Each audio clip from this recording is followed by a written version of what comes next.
तो आप सभी का फिर से हार्दिक स्वागत है। हम आज जो महान ग्रंथ है श्रीमद् भागवत, वो भागवत पुराण में कृष्ण लीला का विस्तृत चर्चा किया गया है। वो भागवत से हम आज भगवान कैसे प्रकट हुए थे वो लीला जानेंगे। जैसे हमने पिछले सप्ताह आप सबको एक वचन दिया था कि हम अगली बार हम कृष्ण कथा चर्चा करेंगे, तो आज वही है कि हम क्या करेंगे, कृष्ण कथा। सब तैयार है? नहीं बोल तो जगते रहिए। हाँ, तो पहले थोड़ा श्रीमद् भागवत में प्रवेश करने के लिए प्रारंभ से प्रारंभ करना पड़ेगा, क्योंकि कृष्ण लीला भागवत का एक छोटा सा परिचय दे देते हैं आप लोगों को। भागवत में 12 स्कंद है। कितने स्कंद है? 12 स्कंद है। 12 स्कंद में से तो ये सब के कुल मिला के मोटा लंबा 18,000 श्लोक है। कितने? हाँ, एग्जैक्ट 18,000 नहीं है, 17,000 समथिंग कुछ है, पर राउंड फिगर बोलते हैं कि भाई इतना है। और 330 अध्याय है। कितने अध्याय है? 330 अध्याय है। तो यदि 330 अध्याय है श्रीमद् भागवत में और 12 स्कंद है, तो 12 स्कंद में से 10वें स्कंद में भगवान कृष्ण की लीलाएं आती है। वृंदावन की लीला 40 अध्याय में, मथुरा की लीला और कुछ मोटा चौड़ा 8-10 अध्यायों में है। फिर अन्य जो भी 30-40 अध्याय है उसमें द्वारका लीला है। तो और कुरुक्षेत्र भी। तो वृंदावन, मथुरा, द्वारका, कुरुक्षेत्र, जब तक कृष्ण ये संसार से अप्रगट नहीं हो जाते तब तक। तो 10वें स्कंद में 90 अध्याय। कितने? 90 अध्याय में कृष्ण लीला का वर्णन है। तो 90 अध्याय में कृष्ण लीला का वर्णन है। तो बोले कि अच्छा, तो फिर पहले 9 स्कंद में क्या है? तो भागवतम के पहले 9 स्कंद में सबसे पहले स्कंद में तो प्रस्तावना है। प्रस्तावना कैसे है कि भागवतम क्या है कि थोड़ा कॉम्प्लिकेटेड है, थोड़ा समझना बड़ा मुश्किल है, पर फिर भी आज हम थोड़ा समझाने का प्रयास करेंगे कि सबसे पहले तो क्या हुआ, मतलब भागवतम का वर्णन इस तरीके से आता है। पहले स्कंद के 3 अध्याय में मोटा मोटा प्रस्तावना दिया है कि भाई भागवतम का विषय वस्तु क्या है। पहला अध्याय, पहला स्कंद, पहला अध्याय, पहला श्लोक, जन्मादस्य यतन्वोन्वयी।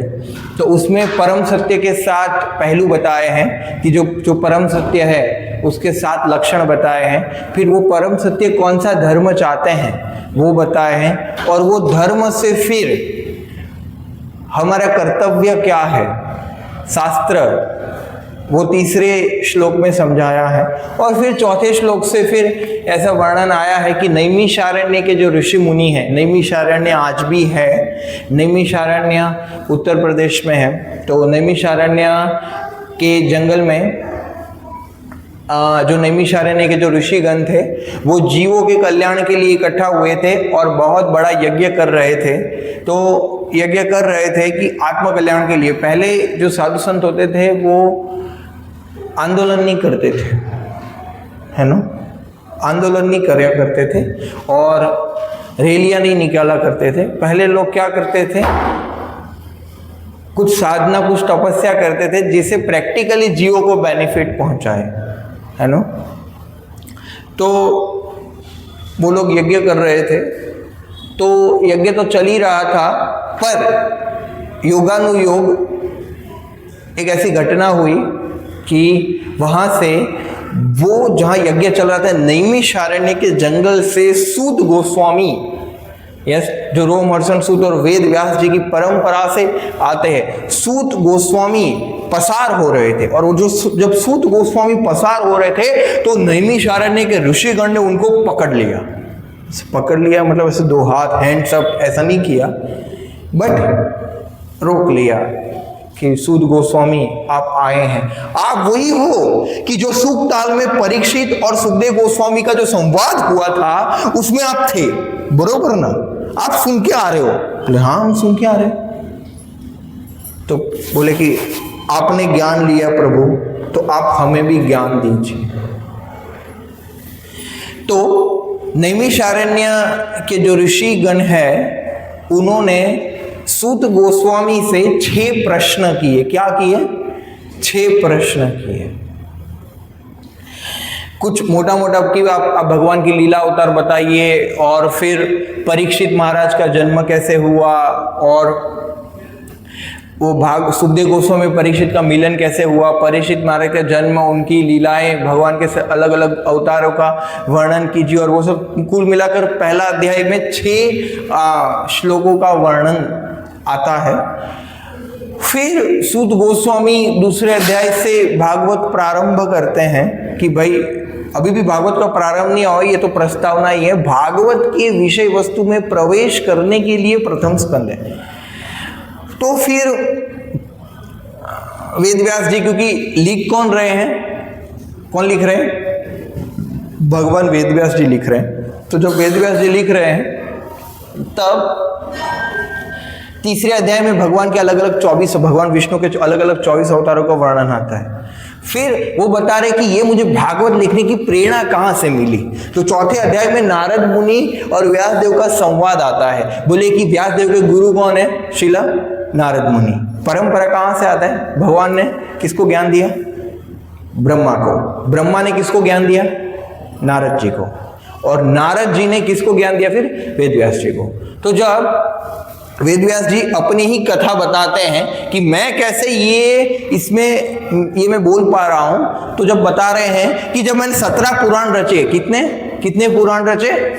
17 पुराण रचे मैंने, तो भी बोले मजा नहीं आया, तो भी मजा नहीं आया।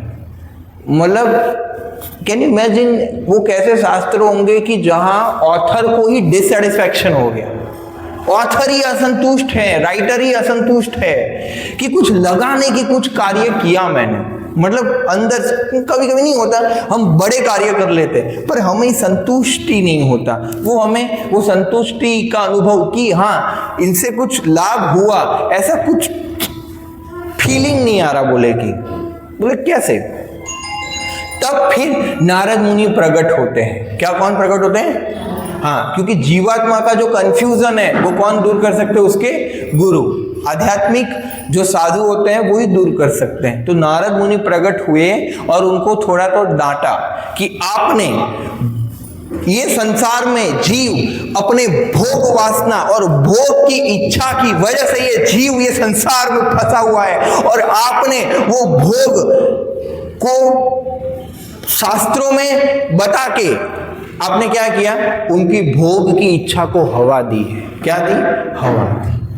आपने धर्म का मार्ग भी बताया, पर वो धर्म पालन करते करते कैसे भोग कर सकते उसका वर्णन किया है। आपने भगवान हरि जो भगवान की शुद्ध भक्ति का वर्णन करते हैं, जो बद्ध जीवात्माओं के लिए भगवत धाम का मार्ग प्रशस्त करते हैं, ऐसा कोई अमल पुराण नहीं रचा।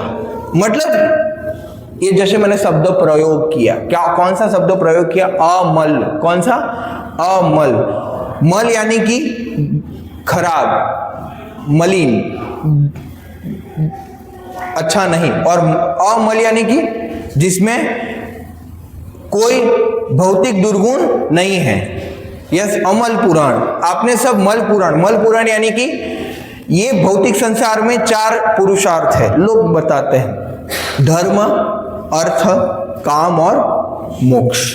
तो बोले आपने धर्म करके लोग अर्थ, पैसा कैसे प्राप्त कर सकते हैं वो वर्णन किया।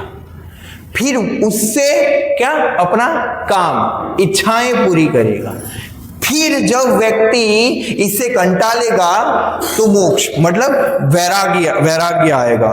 क्योंकि आप देखिए अल्टीमेटली आप देखेंगे तो हमारे शास्त्रों का जो रचना है, संरचना, बोले शास्त्र समझने का लक्ष्य क्या है? तो शास्त्र समझने का लक्ष्य यही है कि आसक्ति से कहां जाना? अनासक्ति की ओर। यस, आसक्ति से क्या? वैराग्य की ओर। प्रवृत्ति मार्ग से कौन सा मार्ग? निवृत्ति मार्ग।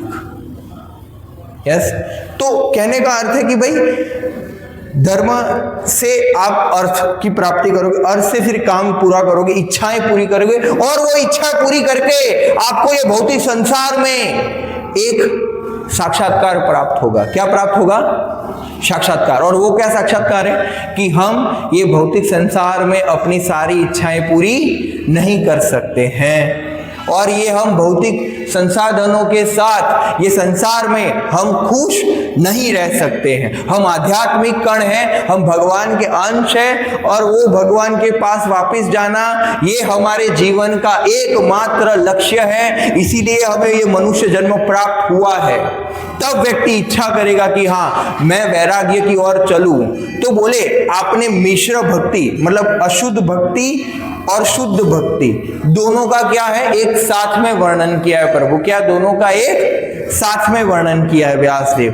तो आपने भौतिक भोग के साथ भी व्यक्ति भक्ति कर सकता है, उसको अशुद्ध मिश्र भक्ति बोलते हैं। और शुद्ध भक्ति यानी कि ठीक है, भले गृहस्थ बन के भी वो शुद्ध भक्ति का पालन कर सकते हैं।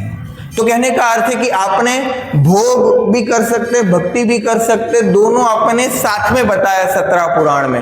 पर आपने केवल और केवल जो शुद्ध भक्ति का मार्ग है वो नहीं बताया, भागवत नहीं बताया।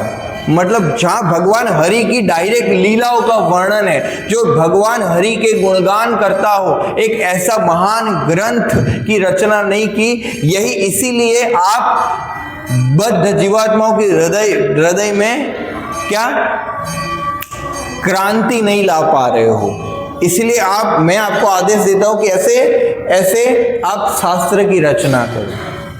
तो नारद मुनि के आदेश से व्यास देव ने अपने अंतिम समय में पूरे जीवन का अनुभव लेके जो अंतिम ग्रंथ रचा वो क्या है? श्रीमद् भागवत। मैच्योर अवस्था में, कंडेंस, निचोड़। यस, इसलिए आप देखो 18 पुराण है। कितने पुराण है? हाँ, पुराण यानी कि नो पुराना। तो 3 गुण है प्रकृति के, सत्वगुण, रजोगुण और तमोगुण। तो 6 सत्वगुणी पुराण है, 6 रजोगुणी पुराण है और 6 तमोगुणी पुराण है। और सारे पुराणों में से महापुराण कौन है? श्रीमद् भागवत पुराण, जो क्या है? महापुराण है। बहुत सारे अलग अलग पुराण है, पद्म पुराण है, स्कंद पुराण है, विष्णु पुराण है, गरुड़ पुराण है। यस, पर इसमें देवी पुराण है, शिव पुराण है, पर सबका सारांश क्या है? भागवत पुराण। तो भागवत पुराण शुद्ध भक्ति दर्शाता है। हमारे महान आचार्यों ने बहुत भागवतम की सुंदरता पे वर्णन किया है कि भागवत की महिमा क्या है। तो बता रहे हैं, क्या बता रहे भागवत की महिमा पे? सर्वशास्त्राब्धि पीयूष, सर्ववेदैक सत्फल, सर्व सिद्धांत रत्नाढ्य, सर्वलोकैक दृक्पद, सर्वभागवत प्राणो श्रीमद् भागवतम प्रभु, कलोद्वांत उदादित्य श्री कृष्ण परिवर्तित। क्या बताया? सर्वशास्त्राब्धि पीयूष, सर्वशास्त्राब्धि पीयूष, पीयूष यानी कि अमृत। क्या? अमृत। सर्वशास्त्र बोले कि सारे शास्त्रों को इकट्ठा करोगे। यस, तो जैसे आप देखिए पेड़ है, तो पेड़ का सारांश क्या है? फल। क्या? फल। पेड़ की मधुरता क्या है? फल। तो वो बोले कि फल क्या है? पीयूष, अमृत, वो है भाग। सर्वशास्त्र पीयूष, पीयूष यानी कि अमृत। सर्व वेदे का सत्फल, सारे वेद का जो एकदम फल, मैं बोला ना कि पेड़ पे रत्ना करो तो मेन क्या आता है? फल। सर्व वेदे का सत्फल, सर्व सिद्धांत रत्नाढ्य। अब देखिए कोई आप हार पहनो तो उसमें से सबसे ज्यादा चमकता क्या है? रत्न। क्या? रत्न। तो अब सारे पुराण रखोगे तो उसमें से सबसे ज्यादा क्या चमकेगा? भागवत। सर्व वेदैक सत्फल, सर्व सिद्धांत रत्नाढ्य। तो सारे शास्त्रों के सिद्धांतों को आप साथ में लिखोगे या साथ में देखोगे तो सबसे ज्यादा चमकीले सिद्धांत, अपर सिद्धांत कौन से हैं? भागवत के सिद्धांत। सर्व सिद्धांत रत्नाट्य, जैसे रत्न कैसे हार में चमकता है, ऐसे सारे सिद्धांत, सारे शास्त्रों के सिद्धांतों में से भागवत का सिद्धांत सबसे चमकीला सिद्धांत है, सबसे उच्च श्रेष्ठ। सर्वलोकैक दृक्पद, सारे जो 14 लोक है उसको एक दृक्पद, एक ही रास्ता दिखाता है। क्या? वैकुंठ की ओर, भगवत धाम की ओर एक ही रास्ता दिखाता है नो। सर्व भागवत प्राणो, दो प्रकार के भागवत होते हैं, एक भक्त भागवत, दूसरा ग्रंथ भागवत। एक ग्रंथ भागवत पुस्तक भागवत है, दूसरा है भक्त, भगवान के जो भक्त है वो। सर्व भागवत प्राणो, तो जितने भी भक्त हैं उनका प्राण क्या है? उनका प्राण धन क्या है? उनकी संपत्ति क्या है? उनका बैंक बैलेंस नहीं है ना, वो जो गाड़ी में घूमते हैं वो नहीं, उनका मोबाइल भी नहीं, पर क्या? भागवत। क्या? भागवत। सर्व भागवत प्राणो श्रीमद् भागवतम प्रभु, तो श्रीमद् भागवत क्या है? प्रभु है। क्या है? प्रभु। यस। और श्रीमद् भागवतम प्रभु कलोध्वांत उदादित्य, कलयुग में श्रीमद् भागवतम क्या है? कलोध्वांत उदादित्य, आदित्य, आदित्य यानी कि सूर्य। कौन? तो कलयुग में जैसे अंधकार को दूर करने के लिए कौन प्रकट होता है? सूर्य। कौन? ऐसे ही जीवात्मा हमारा अंधकार दूर करने के लिए, ज्ञान का प्रकाश करने के लिए कौन प्रकट हुआ है? भागवत। यस। कलोध्वांत उदादित्य श्री कृष्ण परिवर्तित, भगवान कृष्ण 5200 साल पहले आए, चले गए, 125 साल लीला करके चले गए। भगवान श्री चैतन्य महाप्रभु फिर से कृष्ण चैतन्य महाप्रभु स्वरूप में आए और आज से 500 साल पहले आए, 540 साल पहले आए और चले गए। पर भगवान फिर शब्द ब्रह्म स्वरूप में प्रकट हुए, भागवत स्वरूप में भगवान फिर से प्रकट हुए और श्री कृष्ण परिवर्तित, भगवान क्या है? फिर से वापिस आ गए। क्या? हाँ, भागवत के स्वरूप में भगवान वापिस आ गए। यदि भगवान नहीं है तो ये गीता का श्लोक तो असत्य हो गया ना। क्या? क्या बताए? सबसे फेमस श्लोक 4 अध्याय 7वां श्लोक क्या? यदा यदा ही धर्मस्य ग्लानिन भवति भारत अभ्युत्थानम अधर्मस्य तदात्मानं सृजामि अहम, मैं आता हूँ। क्या? जब जब धर्म की ग्लानि होती है, जब जब धर्म का पतन होता है, तब मैं स्वयं प्रकट होता हूँ। तो अभी तो हो ही रहे हैं, अभी तो धर्म के बेचारे के 3 पैर टूट गए हैं। हाँ, अभी तो धर्म का पतन हो ही रहा है, तो कहाँ है कृष्ण? बताओ, अगर आपकी गीता सही है तो बताओ। हाँ, इसलिए बोला गया है कली काले नाम रूपे कृष्ण अवतार, तो कलयुग में कृष्ण अपने नाम के स्वरूप में प्रकट हुए, कलयुग में कृष्ण भगवत गीता के स्वरूप में प्रकट हुए, कलयुग में कृष्ण भागवत के स्वरूप में प्रकट हुए हैं, कलयुग में कृष्ण अपने विग्रह जो हम दर्शन करते अर्थ विग्रह स्वरूप में प्रकट हुए, कलयुग में भगवान प्रसाद के रूप में प्रकट हुए। समझ में आ रहा है? तो कलयुग में भगवान भागवत के स्वरूप में भगवान प्रकट हुए। भागवत ग्रंथ में और कृष्णा के विग्रह में कोई अंतर नहीं है, दोनों एक ही है। जैसे बताया था ना, हरि नाम और हरि दोनों एक ही है, तो ऐसे भागवत और भगवान दोनों एक ही है, वो वही है। तो ये श्रीमद् भागवत की अन्य बहुत सारे क्या श्लोकों में महिमा का वर्णन है। तो फिर ऐसे अन्य बहुत सारी लीलाएं, कभी भागवत को ओवरव्यू दूंगा, अभी तो क्या लीला में प्रवेश अभी किया ही नहीं और आधा घंटा चला गया, वरना फिर क्या है कि 10वें स्कंद आते आते कल हो जाएगा। तो कहने का अर्थ है कि यदि ब्रीफ में समझाए तो फिर वो अलग अलग लीलाएं चालू करते प्रारंभ करते हैं। दूसरे स्कंद में फिर पहले स्कंद के अंत में परीक्षित महाराज और सुखदेव गोस्वामी मिल लेते हैं। फिर सुखदेव गोस्वामी परीक्षित महाराज कुछ प्रश्न करते हैं और फिर सुखदेव गोस्वामी क्या करते हैं, उसका जवाब देना चालू करते हैं। और फिर धीरे धीरे धीरे धीरे तीसरा स्कंद, चौथा स्कंद, पांचवा स्कंद, ऐसे अलग अलग अवतारों की लीलाएं हैं। क्या है? लीलाएं हैं कि अलग अलग भगवान के अलग अलग अन्य अवतार कब कब कहाँ कहाँ प्रकट हुए। यस,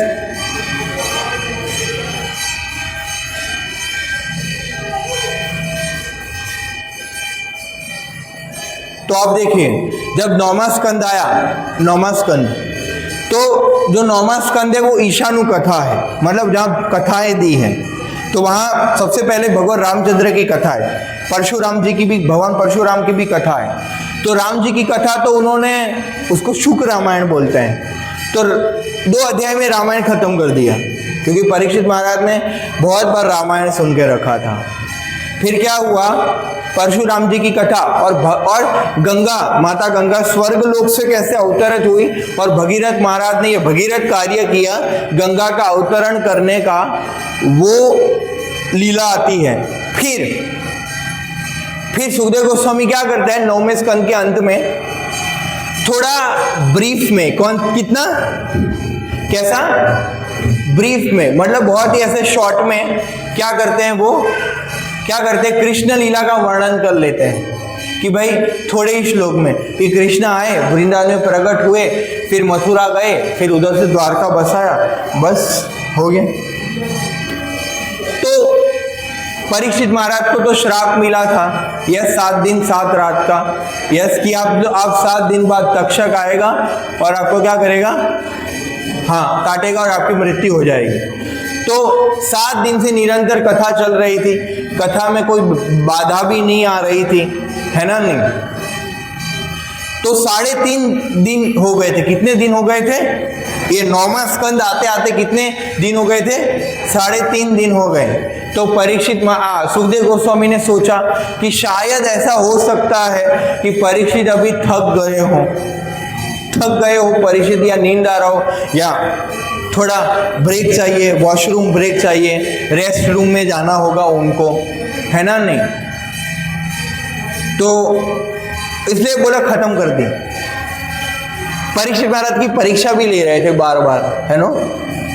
तो परीक्षित महाराज ने प्रश्न पूछा, प्रभु देखो, मैं इधर कृष्ण लीला सुनने बैठा हूं, ठीक है, और जब प्रभु कृष्ण लीला की बारी आई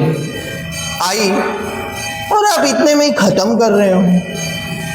तो उन्होंने पूछा कि आप ये चिंता मत करो, आप ये चिंता मत करो कि मैं थक गया हूं या फिर मुझे वो हो रहा है, आप चालू रखो, मैं यही सुनने के लिए आया हूं। तो परीक्षित महाराज के साथ और भी बहुत सारे 60,000 से भी ज्यादा लोग थे भागवत सुनने के लिए। बहुत सारे लोग सुखताल में इकट्ठा हुए थे सुखदेव गोस्वामी से सुनने के लिए, है ना, नहीं, बहुत लोग इकट्ठा हुए थे। तो कोई ये नहीं सोच रहा था कि अरे मृत्यु तो परीक्षित का आने वाला है, हम क्यों सुने, हम थोड़ा बीच बीच में होके आते, यस, नहीं, अपने तो 1 घंटे की भी कथा में भी बहुत बार तकलीफ हो जाता है ना, कि मृत्यु तो परीक्षित का आने वाला है, हमारा कौन सा आने वाला है। पर वो लोग जानते थे आज परीक्षित का आया है तो कल, हाँ, इसलिए बैठे थे, है ना। क्योंकि हम जिसके लिए इतना चिंता करते हैं, माथा पच्ची करते हैं, वो सब तो ऐसे ही एक दिन स्वतः ही छूट जाएगा, यस। तो इसीलिए परीक्षित महाराज कृष्ण लीला को और कृष्ण की कथा को बहुत ही सराहना करते हैं, यस। और फिर ये श्लोक बोलते हैं, जो श्लोक से आज हम प्रारंभ करेंगे, ये 9वें स्कंद के अंत में आता है। दिख रहा है ना, यस, बोलिए। कलो जनिष्यमाणानां दुःख शोक तमोनुदम्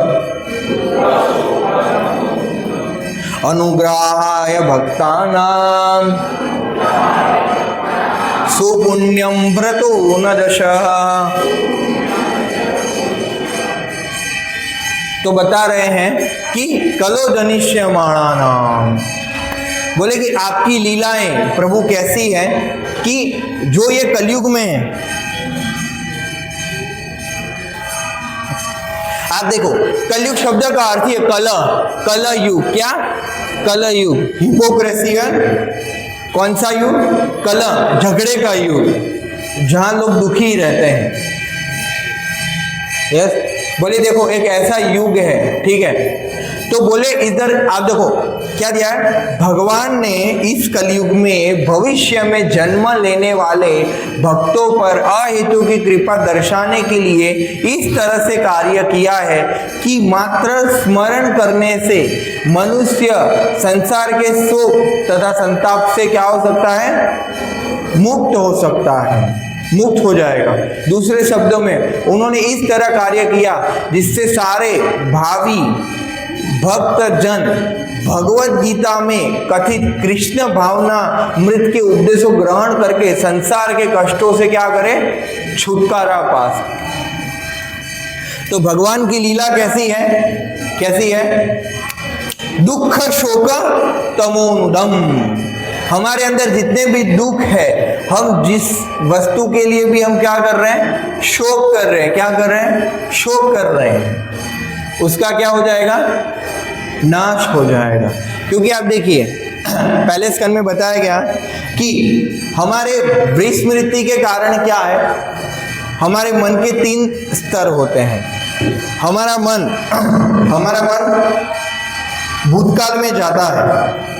किसकी वजह से? शोक की वजह से। किसकी वजह से? शोक। भविष्य काल में जाता है। किसकी वजह से? मोह।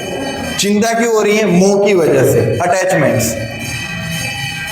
तो हम भूतकाल के लिए शोक करते हैं, भविष्य के लिए हैंकरिंग, तृष्णा। यस, उसके लिए हम क्या करते हैं? इच्छाएं करते हैं। तो मोह की वजह से हम भविष्य में चले जाते हैं, हमारा मन। और शोक की वजह से ऐसा भी कर सकता था, ऐसा भी हो सकता था, पर हुआ नहीं। तो ये सब शोक जो हृदय में आते हैं, यस, उसकी वजह से हमारा क्या होता है? मन अशांत होता है। मन इसकी वजह से क्या होता है? प्रैक्टिकली अशांत हो जाता है। यस, इसीलिए भूतकाल और भविष्य, ये दोनों से छूटने के लिए आपको क्या करना पड़ेगा? वर्तमान में रहना पड़ेगा। तो शोक, दुख शोक तमोनुदम, कि भविष्य में जो भी इच्छा, तृप्ति की जो इच्छा है, उसका भी नाश करने के लिए वो क्या है? भागवत क्या है? भागवत क्या है? सक्षम है। क्या है? सक्षम, बड़ा सक्षम। यस, तो भगवान की विस्मृति किसके लिए? शोक और मोह। भय, शोक और मोह। भय, जब हमारे हृदय से भय चला जाएगा, शोक चला जाएगा और मोह चला जाएगा, तब हम भगवान का स्वतः ही क्या कर पाएंगे? स्मरण कर पाएंगे। क्या कर पाएंगे? स्मरण कर पाएंगे। तो जैसे ही हमारे हृदय से ये भय, शोक और मोह चला जाएगा, तब हमारा मन क्या हो जाएगा? शांत हो जाएगा। और जैसे ही शोक, भय और मोह चला जाएगा, आप पाओगे, आपको क्या होगा? भगवान का स्मृति आएगा। क्या आएगा? स्मृति आएगा, रिमेम्बरेंस आएगा। यस, और वो स्मृति से हम आध्यात्मिक पुण्य प्राप्त कर पाएंगे। यस, हरि बोल। आपको इसको बुलाना,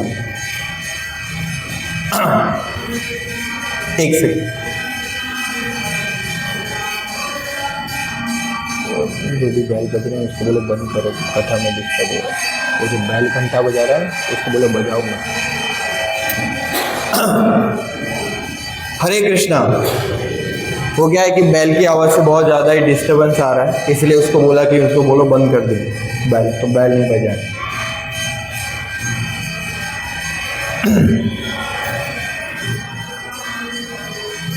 तो भगवान की लीलाएं कैसी हैं? भगवान की कथा सुनने मात्र से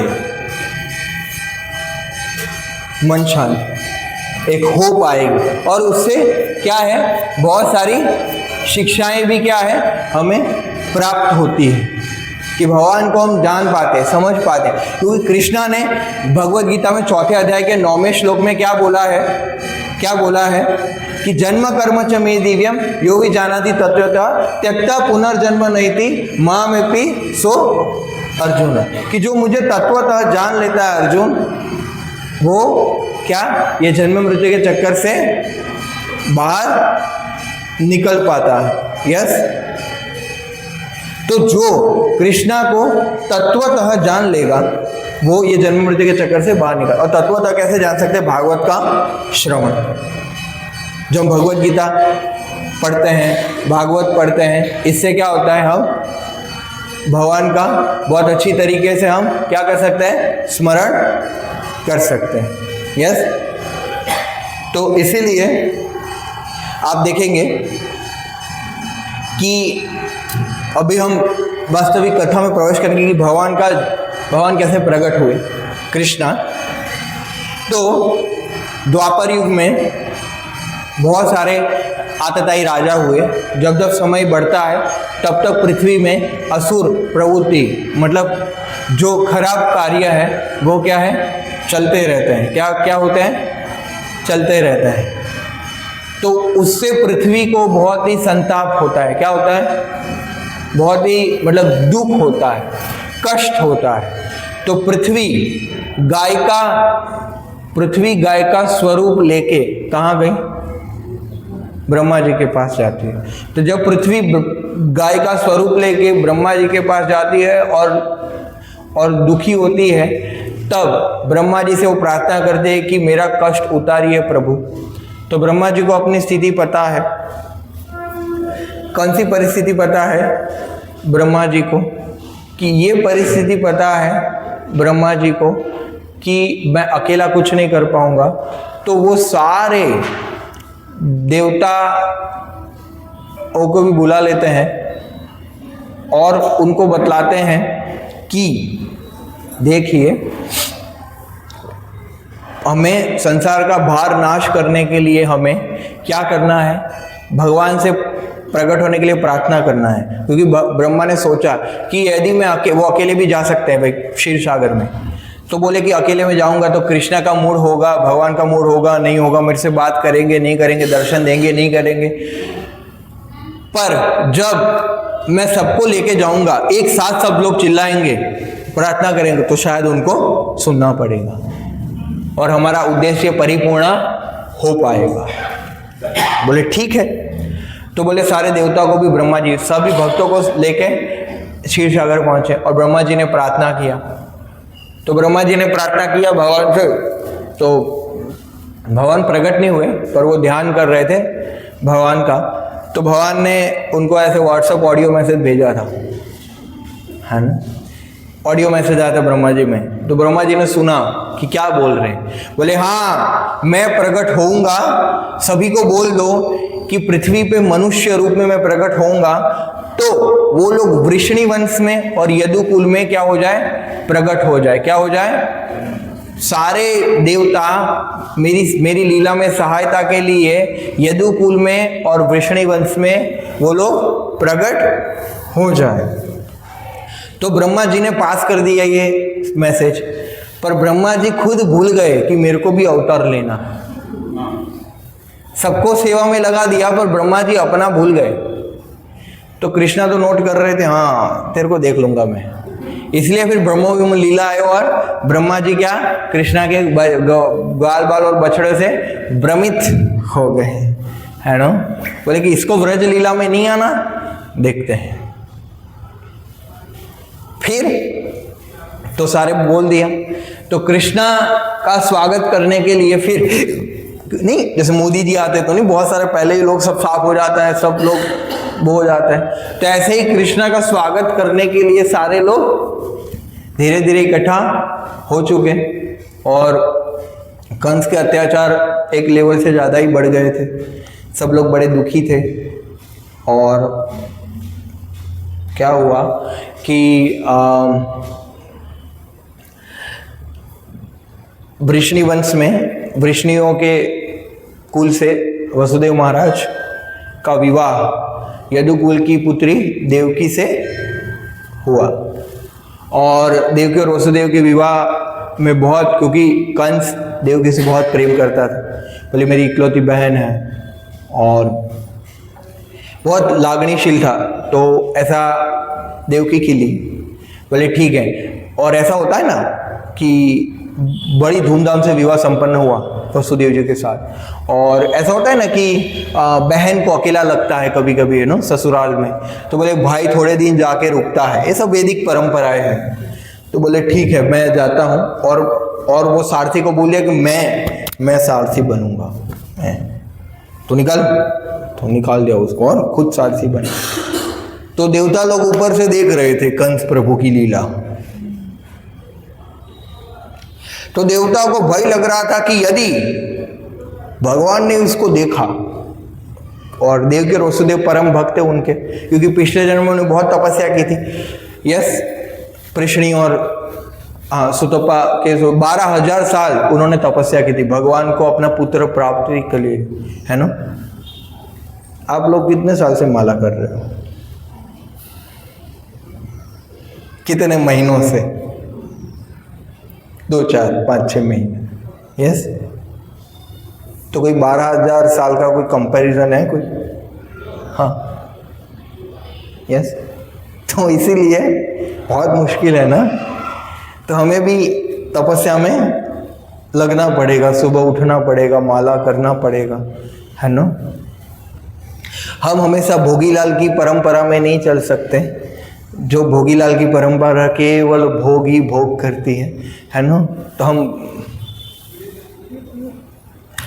भक्ति की परंपरा में भी कभी जा सकते, तभी तो भगवान प्रकट होंगे, है ना, नहीं हमारे हृदय में। तो कंस चल रहा था, तो बोले कि यदि अगर कंस की ये सेवा कंसिडर कर ली तो भगवान उसे मारे ना मारे, ये तो भक्त है ना। तो जो भक्तों की सेवा करता है भगवान को बहुत प्रिय हो जाता है, अति प्रिय हो जाता है वो तो। हाँ, भगवान आदि पुराण में बताते हैं कि जो मेरा भक्त है, जो क्लेम करता है कि वो कृष्ण भक्त है, तो कृष्ण भगवान बोलते वो मेरा भक्त नहीं है, वो मेरा भक्त नहीं है। जो ये क्लेम करता है कि वो मेरे भक्त का भक्त है, वो बोले वो मेरा भक्त है ना। भगवान का ये पॉलिसी है क्या, if you want to love me then love my dog, होता है ना ऐसा। हाँ, ऐसा आप देखना, आप किसी के घर पे जाओगे तो किसी का पेट डॉग है, ठीक है, ऐसे तो गाय रखना चाहिए, पर अभी कलयुग के प्रभाव से लोग कोई नहीं है प्रेम करने के लिए, तो ऐसा कुत्ता रखते हैं। तो हाँ, किसी ना किसी की तो सेवा करेंगे वो लोग, है ना। तो भगवान की नहीं कर रहे तो कुत्ते की सेवा कर रहे हैं। तो इसीलिए आप घर पे जाएंगे तो उसके कुत्ते को आप सहलाएंगे, हाय टॉमी टॉमी, ऐसे करेंगे तो उसके मालिक को अच्छा लगेगा, है ना, कि हाँ बड़ा अच्छे लोग हैं, क्या उसका पैडी वैडी जो भी है उसको खिलाया तो अच्छा है। यस, तो उसका मालिक आपसे खुश हो जाएगा कि हमारे उसका ध्यान रख रहा है ना। नहीं, तो भगवान का भी ऐसा है कि जो मेरे निजी जन है उसकी कितनी सेवा कर रहे हैं। यस, अगर हमारे कोई बच्चों को कोई फेवर करता है, उसको कुछ देता है, तो उन माँ बाप खुश हो जाते हैं। यस, तो ऐसा ही है भगवान का भी, क्योंकि वो हमारे परम पिता है ना। यस, तो भगवान बोले मेरी सेवा तो मेरे भक्तों की सेवा करो। उसमें आप देखो, इसलिए आप देखो सुदामा के भगवान ने चरण धोए, सुदामा की भगवान ने सेवा की, अर्जुन के सारथी बन गए। तो भगवान खुद अपने उदाहरण से प्रस्तुत करना चाहते हैं कि मैं खुद मेरी भक्तों की सेवा में लगता हूं। तो फिर आप लोग क्या हो, आप लोगों का तो कर्तव्य, भगवान बता रहे हैं कि आप लोगों का कर्तव्य है कि आप लोग क्या करो, मेरे भक्तों की सेवा में लगो। अभी इधर डिस्क्लेमर है, भक्तों की सेवा का अर्थ ये नहीं कि हाथ पांव दबाते रहे, समझ है। सेवा यानी कि भक्तों के उपदेशों का पालन करो, आदेशों का पालन करो, है ना। नहीं, भक्त लोग क्या उपदेश देंगे, भगवान की सेवा का ही उपदेश देंगे, है ना, अन्य तो कोई उपदेश देंगे नहीं। तो भक्तों का जो उपदेश का यदि आप पालन करते हो तो वो भगवान का ही आदेश आपको बताएंगे।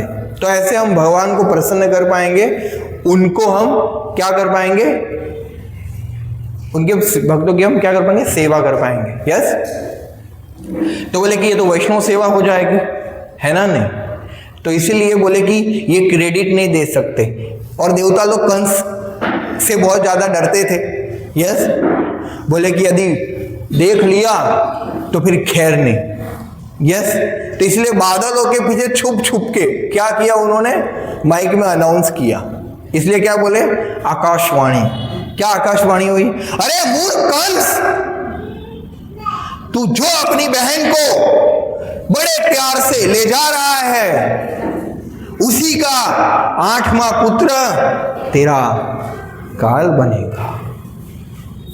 जैसे ही सुना, अभी तो मेरी बहना कर रहा था, अभी सब उसका प्रेम हवा धुआं धुआं हो गया, है ना? हवा ही हो गया उसका सारा प्रेम। देवकी को केश पकड़ के रथ से धक्का दिया और अपनी तलवार निकाली और बस मारने ही वाला था, पर वसुदेव ने वचन दिया था, है ना? वसुदेव जी आप देखिए, पॉजिटिव मेंटल एटीट्यूड के पर्सोनिफिकेशन है ना? ऑप्टिमिस्टिक। हमें कैसे भक्ति क्या सिखाती है, optimistic. If you are not optimistic then you are atheist. जो आशावादी नहीं है वो क्या है, नास्तिक है। क्या है, नास्तिक। क्योंकि नास्तिक लोग क्या, बड़े निराशावादी होते हैं, वो पैसिमिस्टिक लोग होते हैं। यस, अब देखियो वसुदेव जी, परिस्थिति कैसी है, कंस जैसे बड़ा क्रूर व्यक्ति, यस, जिसके जो इतना अत्याचारी व्यक्ति है, वो व्यक्ति बस अभी मारने ही वाला है देवकी को, पर प्रयास कभी रोकते नहीं वसुदेव जी। यस, बोले प्रयास किया जाए देवकी को बचाने का। सबसे पहले तो वो शब्दों से कंस के साथ डील करते हैं। कैसे डील करते हैं, वो कंस, तुम इतने पराक्रमी राजा हो, क्षत्रिय तो क्या, किसी के लिए भी स्त्री वध निंदनीय होता है, स्त्री का वध नहीं करना चाहिए, शास्त्रों में बड़ी निंदा की जाती। तो आपके लिए आपकी जो प्रतिष्ठा है उस पर कलंक लग जाएगा कि वो भी स्त्री, छोटी मोटी सामान्य नहीं, खुद की बहन को मारा,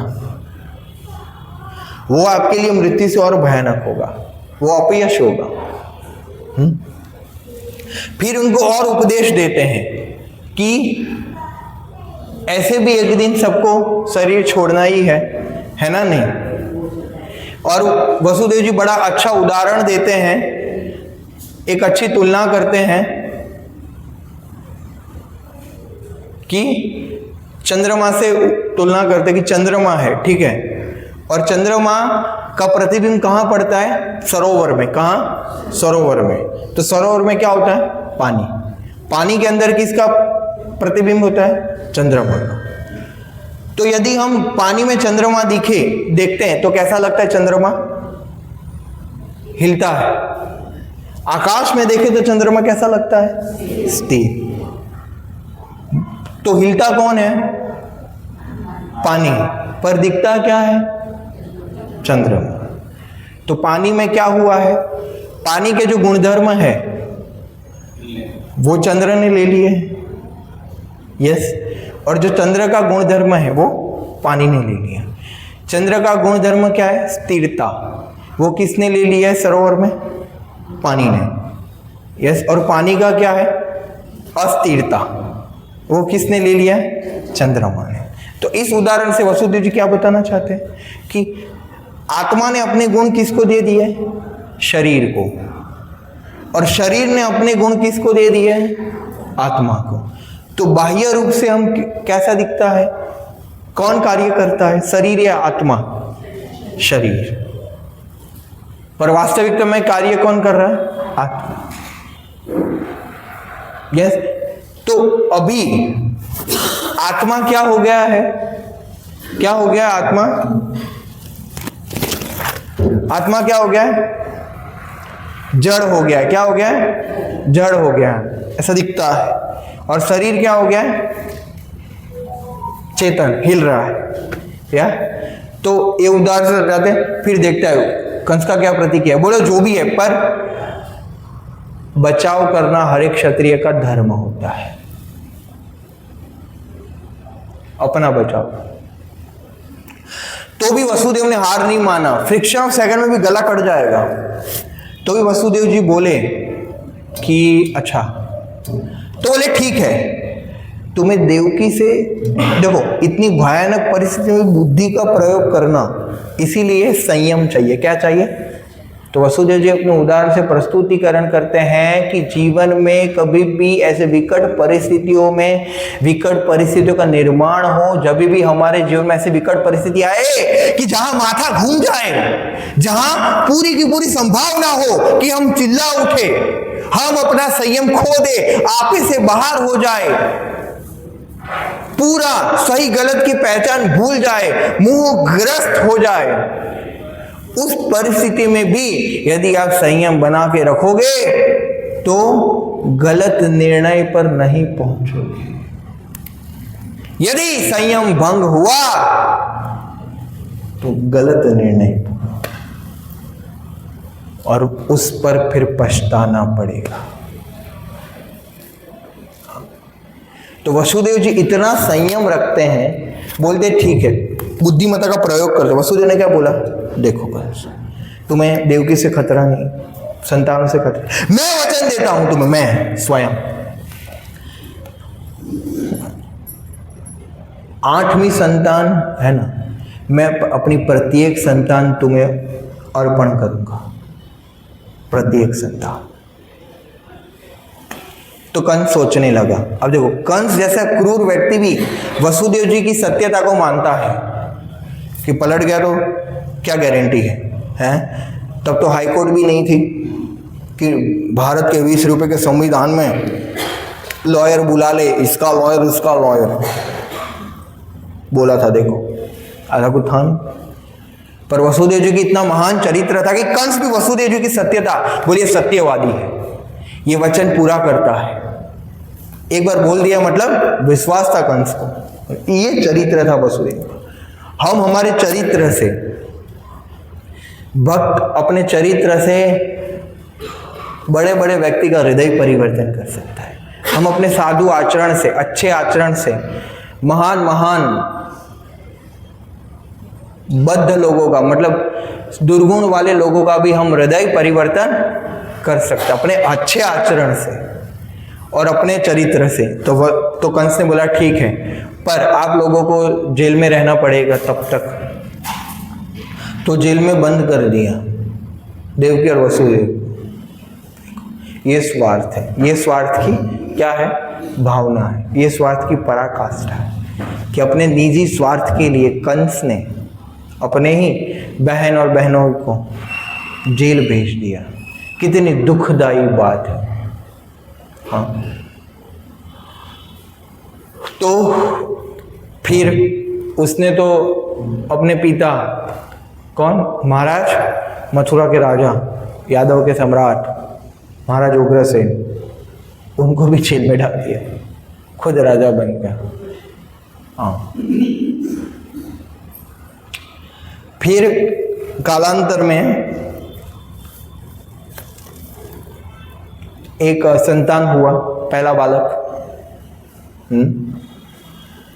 तो पहला बालक हुआ तो वसुदेव जी लेके आए कंस के पास। तो कंस बोला, वाह क्या व्यक्ति है तुम, पहली बार पिता बनना बहुत सौभाग्य की बात होती है, तुम्हारा संतान लेके आए, बहुत प्रसन्न होते हैं। तू भी मेरे को क्या याद रखेगा, जा ले जा, माफ कर दिया, 8वीं लेके आना जा। तो बड़ा खुश हुआ। पर फिर नारद मुनि बोले भगवान को जल्दी प्रकट करना पड़ेगा, ऐसा नहीं चलेगा। तो नारद मुनि पहुंचे कंस के पास, है कमल का फूल ले गए, पंखुड़ी वाला खोल के, बोले कंस, हो कंस, हाँ ये पंखुड़ी देखो कमल की। बोले हाँ देख रहा हूँ। बोले गिनो 1 2 3 4 5 6 7 8। दाहिने से गिनो तो पहली 8वीं है, बाईने से गिनो तो 8वीं भी पहली है, और कहीं से भी कहीं गिनो तो कोई भी 8वीं हो सकती है और कोई भी पहली हो सकती है। तो समझ में आया? हाँ, आप सही एडवाइस देते हो, आप बड़े अच्छे हो। अरे हमारे तो काम ही यही है। ठीक है, तो कंस गया और बड़ी निष्ठुरता से वो बालक को पत्थर पे पटक के हरि बोल कर दिया। तो ऐसे कालांतर में कितने बालकों को मारा? 6। कितने? 6। तो बोले 6 कैसे? 6 जो है ना वो हमारे 6 अनर्थ है। 6 बालक किसका प्रतिनिधित्व करते हैं? हमारे अनर्थ, काम, क्रोध, लोभ, मोह, मात्सर्य। तो देवकी के अंदर भी ये 6 गुणों का भगवान ने क्या किया? हाँ, ये 6 बालक, 6 लोग मर गए। उसके बाद गुरु प्रकट होते हैं हमारे जीवन में। तो गुरु का प्रतिनिधित्व कौन करते हैं? बलराम। कौन? बलराम। बलराम जी आदि गुरु है। यस, बलराम जी हमेशा कृष्ण की सेवा में लगे रहते हैं। कृष्णा है तो फिर वो क्या बनते हैं? बलराम। जब भगवान विष्णु बनते तो वो क्या बनते हैं? शेष। राम बनते तो वो क्या बनते हैं? लक्ष्मण। जब वो चैतन्य महाप्रभु बनते तो वो क्या बनते हैं? नित्यानंद प्रभु। तो हमेशा बलराम जी साथ में रहते हैं सेवा के लिए। इनफैक्ट ये मृदंग है, करताल है, जो भी भगवान की सेवा में जितने भी वस्तुएं प्रयोग होती है वो सब किसका विस्तार है? भगवान बलराम जी का विस्तार है। यस, कल ही था बलराम पूर्णिमा। पूर्णिमा के दिन, श्रावण पूर्णिमा के दिन बलराम जी का प्रागट्य हुआ। 1 साल मतलब कुछ 2-3 साल पहले, और बड़े भाई को क्या बोलते हैं? दाऊ जी, दाऊ। तो बलराम जी का 1 हफ्ते पहले और 1 हफ्ते बाद कृष्ण का आविर्भाव, और कृष्ण के एग्जैक्ट नेक्स्ट अष्टमी के दिन 1 साल बाद राधा रानी का प्रागट्य, राधा अष्टमी मनाएंगे हम। रविवार को ही है राधा अष्टमी, फॉर्चुनेटली 31 अगस्त राधा अष्टमी।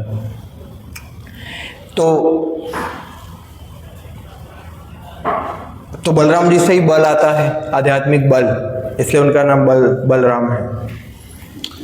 तो बलराम जी प्रकट हुए, पर कृष्ण ने अपनी योग माया को बोल दिया कि बलराम जी को क्या करो? स्थानांतरित कर दो। वो बोलते ना गर्भपात, मतलब बच्चा गिर गया, ऐसा। पर योग माया ने क्या किया? देवकी के गर्भ से बलराम को कहा? रोहिणी के गर्भ में, गोकुल में, क्योंकि वो भी वसुदेव जी की पत्नी है, उधर ट्रांसफर कर दिया। और फिर उधर बलराम जी का जन्म हुआ। तो कंस को लगा कि अच्छा भाई से ही मर गया ये तो, और उसको क्या पता था ये तो बहुत बड़ा खेला चल रहा है क्या। फिर भगवान की बारी अभी प्रकट होने की, कृष्ण। तो कृष्ण ने क्या किया? पहले वो वसुदेव जी के हृदय में प्रकट हुए। कहाँ प्रकट हुए? हृदय में। फिर वसुदेव जी के हृदय से वसुदेव जी के मन में प्रकट हुए। फिर वसुदेव जी के मन से देवकी के मन में प्रकट हुए, और फिर देवकी के मन से कृष्णा देवकी के गर्भ में प्रकट हुए। और जब कृष्णा देवकी के गर्भ में प्रकट होते हैं तब देवकी माता का तेज बढ़ गया। और कंस का तो ये भी प्लान था कि भी 8वीं संतान आने से पहले देवकी ही मार दे तो कैसे रहेगा? अंडे देने वाली मुर्गी का ही हरि बोल कर देते हैं। तो जैसे ही मारने गया कंस देवकी को, इतना दिव्य, इतना तेज चमक रहा था तो हिम्मत नहीं कर पाया। बोले कि इसके पीछे कोई देवी शक्ति प्रकट हो चुकी है। तो फिर मारने का निर्णय पोस्टपोन कर दिया, कैंसल। बोले संतान कोई मारूंगा। यस।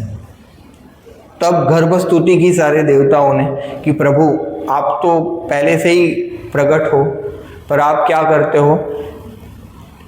इधर प्रकट होते हो तो एक जगह पे क्या होते हो, अप्रकट होते हो, और इधर जब अप्रकट होते हो तो कहीं और क्या होते हो, प्रकट होते हो। आपका हमारी तरह जन्म नहीं होता है। जीवों का जन्म कर्मों के बंधन और कर्मों के प्रभाव की वजह से होता है, पर भगवान अपनी स्वेच्छा से आते हैं। बोला ना मैं आऊँगा, यस। तो कृष्णा अपनी स्वेच्छा से आते हैं। तो जब वो प्रकट हुए भगवान, इसलिए अब देखो मनुष्य की भांति वो नहीं, वो होता है डिलीवरी 9 महीने के बाद, ऐसा नहीं हुआ उनका। या इसीलिए आप देखेंगे कि भगवान कंस के कारागार में पहले चतुर्भुज स्वरूप में प्रकट हुए थे, यस। फिर चतुर्भुज स्वरूप से कृष्णा क्या बन गए, बालक बन गए, यस। तो जब ऐसे भगवान चतुर्भुज स्वरूप में प्रकट हुए, हरि बोल, आज वो जन्माष्टमी का दिन चल रहा है, मतलब वो जन्माष्टमी की रात चल रही है, मथुरा की जेल में हम चल रहे हैं अभी। तो जब प्रकट हुए तो देवकी का इतना वात्सल्य था कि प्रभु कंस आपको देखेगा तो आपको मारेगा, है ना, तो आप क्या बन जाओ, बालक बन जाओ। इतना भय था उनको। तो बोले ठीक है। भगवान जैसे ही प्रकट हुए बोले देखो मुझे नंद गोकुल जाना है, वहाँ यशोदा को बेटी हुई होगी, वो बेटी इधर ला देना, मेरे को उधर छोड़ देना, है ना। तो देवकी माता और वसुदेव ने ये नहीं बोला, उन्होंने गाना नहीं गाया, क्या अभी तो आए थे, अभी कहाँ छोड़ के जाने की कर रहे हो बात, है ना। हाँ आप देखो, समझ लो आप, ये मतलब देवकी और वसुदेव सालों से पीड़ा भुगत रहे हैं। भगवान प्रकट हुए तो मांग सकते थे ना, सी आपके भक्तों का ये हाल है, आए हो तो छुड़ा के तो जाओ, एटलीस्ट एसी वेसी लगा लो, थोड़ा नहीं निकालना है तो थोड़ा भोजन का व्यवस्था कर लो इधर, कुछ नहीं। आप देखो भगवान के स्वयं के माता पिता इतने कष्ट में हैं, तो क्या हमें कष्ट नहीं आएंगे। तो हम उनकी भक्ति करना चाहते हैं जो इतने अलग ही व्यक्ति हैं, यस। मतलब भक्ति करते हैं, ये संसार पे देखो सामान्य भाषा में बोला जाए तो सबका बैंड बजता है कि नहीं बजता है, यस। पर भगवान की भक्ति करोगे, धर्म के मार्ग पर चलोगे तो और थोड़ा ज़्यादा बैंड बजेगा, पर वो बैंड को संभालने के लिए कृष्ण आपके साथ है, भक्त लोग आपके साथ हैं। या मैं तो यही सोचता रहता हूँ कि अरे यार थोड़ा तो बोल देते कि प्रभु इधर से तो निकालो, एटलीस्ट आप जाओ, बट निकालो तो सही, थोड़ा दिन तो रुक के जाओ, आपको देखा भी नहीं प्रभु, थोड़ा तो रुक जाओ, हैं, चाय पानी नाश्ता जो भी मतलब है ना, नहीं बोले ले चलो। और भगवान भी किसको सेवा दे रहे हैं, जो देवकी को बचाने में असमर्थ था, यस। अब देखो इसलिए तो वो जेल में ना कंस से लड़ने के लिए असमर्थ है। किसको सेवा दे रहे हैं, किसको कार्य दे रहे हैं, जो कर नहीं पाया, यस। हम तो किसको सेवा देते हैं, हम किसका कार्य करते, किसको कार्य देते हैं, जो विजेता रह चुका। रेस्टोरेंट खोलना है तो मास्टर साहब को बुलाओ, कीर्तन करना है तो रागेश्वर को बुलाओ, रागेश्वर हाँ सीख रहा है वो, उसको बुलाओ, है जो सबसे फैंटास्टिक हो, यस, जिसके 100 फूल जा रहे हो, ऐसे लोगों को बुलाओ। पर भगवान तो वसुदेव को सेवा दे रहे हैं, जो सालों तक फेल हो चुके हैं, यस। तो भगवान, ये सब हमारा क्राइटेरिया है। कृष्णा किसके साथ किससे क्या सेवा करवाना चाहते हैं वो वही जानते हैं, यस। भगवान की इच्छा से ही सब लोग क्या होते हैं, उनकी सेवा में लगते हैं। तो कोई बोल नहीं सकता कि ये कर पाएगा या ये नहीं कर पाएगा। भगवान चूज करते हैं कुछ लोगों को सेवा के लिए, है ना, नहीं। तो वसुदेव जी को चूज किया गया कृष्णा को मथुरा से कहाँ ले जाने के लिए, कहाँ ले जाने के लिए, गोकुल ले जाने के लिए, है ना। नहीं तो इसीलिए वसुदेव जी तो टोपले में ले गए, और अब देखो जैसे ही कृष्णा प्रकट हुए वसुदेव जी के सारे बंधन खुल गए, 7 डोर पार करने थे, और इतना जबरदस्त था, बहुत भयानक बारिश हुआ था। और कृष्णा जब प्रकट हुए तब अभिजीत नक्षत्र बहुत शुभ होता है, सारे ग्रह अपने शुभ पोजीशन पर स्थित हो गए कि अरे अभी तो स्वामी आने वाले हैं, सब अपनी अपनी अच्छे पोजीशन ले लेते हैं, है ना। और सभी लोग सो गए थे, कुत्ता भी सो गया था ताकि डिस्टर्ब ना हो। सब लोगों को योग माया ने सुला दिया, है ना। और वसुदेव जी निकल पड़े। ऐसा नहीं कि प्रभु छाता किधर है, कि मर्सिडीज थोड़ा कैब करवा दो, कैसे जाऊंगा आपको लेके, है नहीं, बोला है तो निकल पड़े। तो इंद्रदेव सारे देवता अरे भगवान प्रकट हो गए, तो अभिषेक कर रहे थे बारिश की बूंदों से, है ना। थोड़ा अभिषेक थोड़ा थोड़ा किया, फिर अनंत शेष बोले हैं बस हो गया अभी। तो अनंत शेष वसुदेव जी और उसके ऊपर आ गए, बस अभी हो गया अभी। तो अनंत शेष पीछे पीछे, और यमुना भी रास्ता दे दी, है ना, कि आओ प्रभु आओ। यमुना भी प्रयास कर रही थी अभिषेक करने का चरणों पे, उछल के, यस, बट अनंत शेष बाद में, हाँ बड़े होंगे तो खेलेंगे आपके साथ, आप बाद में आना, अभी समय ही नहीं आया है, यस। तो बड़ा सुंदर वर्णन है ना। और जहाँ प्रकट हुए थे शायद अभी वो जगह खोल दिया है, अब जाएंगे मथुरा कृष्ण जन्मभूमि, तो जो मस्जिद के नीचे वाला जो भाग था वो शायद खोल दिया। कितने लोग गए हैं वो दर्शन के लिए? हाँ आप लोग गए हैं, वो नीचे देखा जहाँ पे एग्जैक्ट बंद था, जो सालों से खोल दिया, गए ना, अभी शायद वो खोला है, दिखाया था पर हम भूल गए। हाँ, तो कहने का अर्थ है कि वो आज भी वो जगह है ना।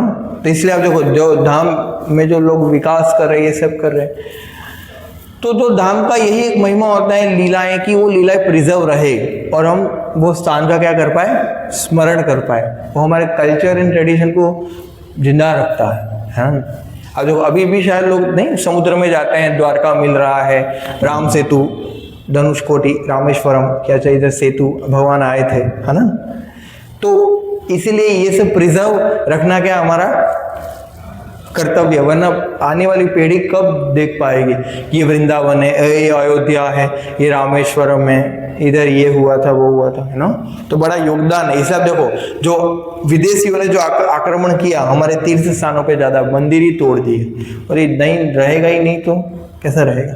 अब होता है इतिहासकारों का मानना है कि 10वीं शताब्दी में मथुरा में बहुत सुंदर मंदिर था, बहुत सुंदर मंदिर था, और वो रत्नजड़ी इतना भव्य मंदिर था, उसके जो पिलर थे ना, मतलब उसका जो फाउंडेशन वो जमीन पर था, जमीन पर नहीं था, आकाश में था, मतलब ऐसे जमीन से थोड़ा ऊपर था, इतना भव्य था। और इतना भव्य मंदिर था कि ये जो जितने भी लोगों ने मंदिर तोड़े, सोमनाथ मंदिर तोड़ा, वो सब देख नहीं पाए, और वो सब ने वो मंदिर तोड़ दिए। ऐसा नहीं है, मथुरा का भी बहुत बार मंदिर तोड़ा है।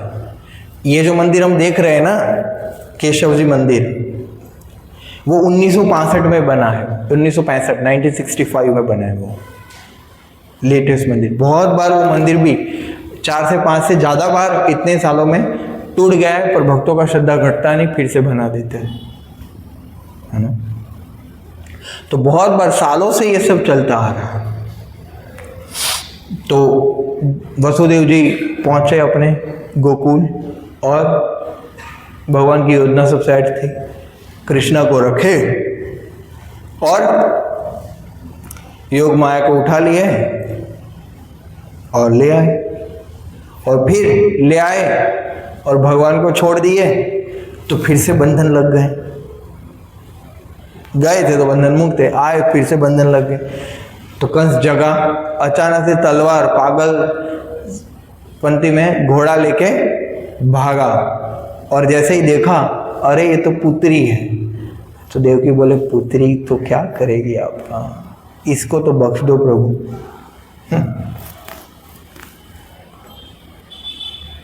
तो बोले नहीं, जो भी हो। तो जैसे ही पटकने का प्रयास ही कर रहा था तो वो पुत्री छटक गई और दुर्गा स्वरूप में प्रकट हो गई, महामाया प्रकट हो गई और बोली मूर्ख, तुझे मारने वाला काल अन्य कहीं प्रकट हो चुका है। तो कंस बोले अरे ये तो मेरी मां निकली दुर्गा। बोले ये तो पोपट हो गया। तो फिर उसका हृदय परिवर्तन हुआ, फिर उसने बोला कि अरे क्षमा कर दो, मैंने आपको बहुत परेशान किया, ये किया आप। तो कंस के लिए देवकी और वसुदेव जी भी क्षमा कर देते, क्या नहीं इमेजिन, हमें कोई गाली भी दे देता है तो हम और सुनाते और माफ भी नहीं करते, और इससे तो 7-7 8-8 संतानें मारी है, इतना के तो भी माफ करती, लेट इट गो, माफ कर दिया कंस को। और कंस ने देवकी और वसुदेव को क्या कर दिया, आजाद कर दिया। पर वो बड़ी टेंशन में था वो, और वो टेंशन क्या थी, अरे कहीं जन्म ले चुका है। तो फिर उसने क्या किया, क्या किया, पूतना को इनवाइट किया कि जो भी 10 पिछले 3-4 दिन में जन्म लिए शिशु, सबका क्या कर दो, हरि बोल कर दो। बोले अच्छा मजा आएगा, तो ये तो मेरी फेवरेट सेवा है। हाँ वो यही करती थी, पशुओं के बच्चों के साथ, सबके बच्चों के साथ, राक्षसी थी वो। तो पूतना तो गई ढूंढते ढूंढते, और बड़े कृष्णा का गुणगान कि अरे नंद भवन में एक जबरदस्त लालो हुआ है ना, सब ब्रजभाषा में बात कर रहे थे और बड़ा सुंदर वातावरण था, सब लोग देखने के लिए आतुर थे। आप सबको प्रसिद्ध कथा भी पता है ना, ध्यान से बैठिए, सीधा बैठिए तो सोएंगे नहीं, कथा में निंद्रा का स्वाभाविक आगमन हो जाता है। यहाँ खुली आंखें भी, एसी चालू है, शाम का वातावरण है, तो सोने के लिए बढ़िया स्थान है। प्रसाद में सब जग जाएंगे। देखा कभी किसी को खा रहा है और है प्रभु खा, हाँ स्वाभाविक, कथा में ही हरि बोल। ठीक है। एनीवे, सो आप लोग देखेंगे कि पूतना छन्ना वेश धारण करके गई थी, है ना, तो छन्ना वेश धारण करके गई थी पूतना, तो बहुत सुंदर अप्सरा लग रही थी। तो बोले कि मेरा स्तन का पान करके आपका बेटा बड़ी आयु को प्राप्त होगा, ये ना वो ना, बड़ी भ्रमित कर रही थी। तो यशोदा माता ने तो दे दिया कृष्णा को गोद में, तो स्तनपान करा रही थी। तो कृष्णा ने आंखें बंद थी, क्यों? अभी आचार्यगण 21 कारण देते हैं, 21 कारण कि कृष्णा ने आंखें क्यों बंद की थी। सबसे पहले कृष्णा को ऐसा था कि ये मैंने उसको देख लिया तो ये डर ना जाए, है ना। दूसरा क्योंकि वो वेश बदल के गई थी, तो जो डुप्लीकेट व्यक्ति होते हैं ना, बाहर से कुछ अंदर से कुछ, भगवान उनको दर्शन नहीं देते, उनकी ओर देखते नहीं, है ना। इसलिए डुप्लीकेट व्यक्ति नहीं चाहिए हमें। जो सरल हृदय के होते हैं वो भक्ति में ज़्यादा प्रगति करते हैं, वो शास्त्रों को और भगवान की कृपा प्राप्त करते हैं। पर जो डुप्लीकेट व्यक्ति होते हैं ना, बोलते कुछ और है, करते कुछ और है, यस, उद्देश्य कुछ और ही होता है। दोगले लोग, केकड़े जैसे, उनको कृष्णा कभी पसंद नहीं करते। इसलिए वैष्णव परंपरा में क्या है, सादगी विचारों में, यस। तो हाँ, तो फिर पूतना स्तन का पान करा रही थी, तो कृष्णा ने क्या देखा, ये कृष्णा की भक्त वत्सलता और करुणा का सबसे बड़ा उदाहरण है। कि एक राक्षसी स्तन पर कालकूट जहर जो शिवजी ने पिया था समुद्र मंथन के समय, वो जहर लेके आई और कृष्णा को पिलाया। कृष्णा ने ये नहीं सोचा कि ये तो मुझे जहर दे रही है। कृष्णा ने क्या सोचा, आप मुझे कुछ भी दोगे मैं स्वीकार कर लूँगा। क्योंकि ये पूतना का क्या कथा है, जब भगवान वामन स्वरूप में प्रकट हुए थे तब बलि महाराज की बहन वामन देव को देख के इतना आकर्षित हो गई थी कि काश मेरा ऐसा बेटा होता और मैं उसको स्तनपान कराती। पर जब वामन देव ने बलि महाराज को बांध दिया, वामन पाशे बांध दिया, तो उसने ऐसी इच्छा की फिर से कि यदि मेरा ऐसा कोई संतान होता तो मैं उसको स्तनों पर विष लगा के उसको क्या कर देते, मार डालते। तो वो भी भगवान की प्रस्तुति में हुआ था, तो भगवान ने वो भी वरदान पूरा। तो वो क्या थी, बलि महाराज की बहन थी पिछले जन्म में, ये पूतना। इसीलिए भगवान ने उसकी इच्छा को पूरी करने के लिए ये फिर से उसको चांस दिया। और कृष्णा ने दूध के साथ उसके प्राण ले लिए और हाय बचाओ बचाओ बचाओ बचाओ करके पूरे ब्रज में घूमे। अभी आप देखो, जब तक कृष्णा प्रकट नहीं हुए थे वृंदावन में, सब शांति से रह रहे थे। जैसे ही कृष्णा प्रकट हुए, राक्षसों का आना जाना चालू हो गया। और पूतना 18 माइल की थी। कितनी? 18 माइल, यानी कि अब गिन लो कितने किलोमीटर होते हैं।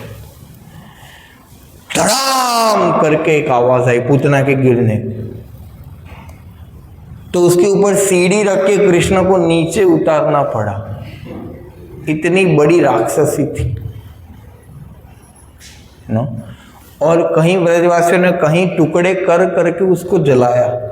बोलो सब सेवा में लग गए। फिर यशोदा मैया थोड़ी चौकन्नी हो गई।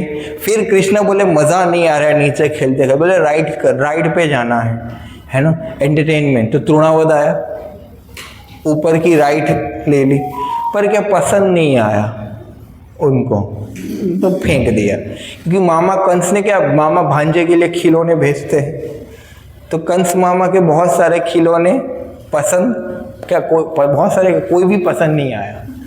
तो सबको क्या करते थे कृष्णा, तोड़ ताड़ देते थे, है ना। और बोले कि मैं आऊंगा, चिंता मत करो आपके पास। तो भगवान ने पूतना को यशोदा मैया का असिस्टेंट, धात्री, दाई का स्थान दिया। ये भगवान की कृपा है कि कोई विष देने का भी प्रयास करता है तो भी उसको माता का स्थान दिया। इससे ज्यादा दयालु कौन है? इससे ज्यादा हम हमारे जीवन में किसकी शरण ग्रहण करेंगे? कोई है ऐसा दयालु? तंबा शरणम किम शरणम, मतलब ऐसा श्लोक आता है कि ऐसा कौन व्यक्ति है जो इतना दयालु है, हाँ, कि जो हमें इतना महान स्थान दे उनकी लीलाओं, वो भी स्वयं भगवान। तो इससे हमें समझना पड़ेगा कि भगवान की महानता क्या है और वो कैसे आदान प्रदान करते हैं। तब हम विषय वस्तु में, लीलाओं में क्या हो जाएंगे, प्रविष्ट हो पाएंगे। यस, हाँ। तो इसलिए क्या, सत्संग में आना है तो समय पर क्या करना चाहिए, प्रवचन सुनना चाहिए, लीला में प्रवेश करना चाहिए कि भाई हाँ क्या बताया आज, कि भगवान कितने महान कार्य कर, उनका अवतरण कैसे हुआ ये धरातल पर स्मरण करिए। और वो स्मरण करते करते हम स्मरण सो जाते हैं, तब फिर हमें भगवान का नाम लेने की इच्छा होती है, तब हमें आकर्षण होता है।